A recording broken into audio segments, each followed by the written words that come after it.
எங்கள் வீட்டில் பெருசாக அந்த கொழுக்கட்டைலாம் செஞ்சதில்ல. ஆனால் விநாயகர் சதுர்த்தி அன்னைக்கு டிஃப்ரெண்ட் ஷேப்பில் அழகாக டிஃபன் பாக்ஸில் போட்டு கொண்டு வருவாங்களா, அதில் இந்த வெள்ளம் போட்ட கொழுக்கட்டையை மட்டும் தனியாக எனக்குன்னு எடுத்து வச்சுப்பேன். எங்கள் வீட்டில் இந்த இடியாப்பு மாவு கடைசி மிச்சம் ஆச்சுன்னா குட்டி குட்டி உருண்டையாக போட்டு அந்த பாலில் போட்டு பால் கொழுக்கட்டைன்னு தருவாங்க.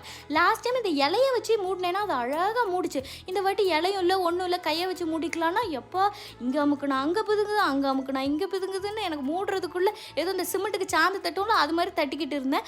கடைசியாக பார்க்குறதுக்கு ஏதோ டிராகன் முட்டை மாதிரி இருந்து சரி அவிக்கலான்னு கொஞ்சோண்டு தண்ணியை ஊற்றி அதுக்குள்ளே வைக்கிறேன். ஒரு சைடாக வெயிட் தாங்காமல் சரியுது. அப்புறம் அதை பேலன்ஸ் பண்ண நாளையை வச்சு அவிக்க விட்டுட்டு எப்போ இந்த கீரை நான் கடைஞ்சி கொடுத்தா தான் ஏதோ மாத்திரை மாதிரி சாப்பிட்டுக்கிட்டு இருப்பேன். இந்த வாட்டி பருப்பு போட்டு பண்ணாலும் நல்லாயிருக்கும் நிறைய நான் வீடியோவில் பார்த்துங்க. அதனால சரி இன்னைக்கு பருப்பு போட்டு பண்ணுவோன்னு அதை வேக வச்சுட்டு இந்த அழகிய என்னோட கொழுக்கட்டை எடுத்தால் நல்லா தான் இருந்துச்சு.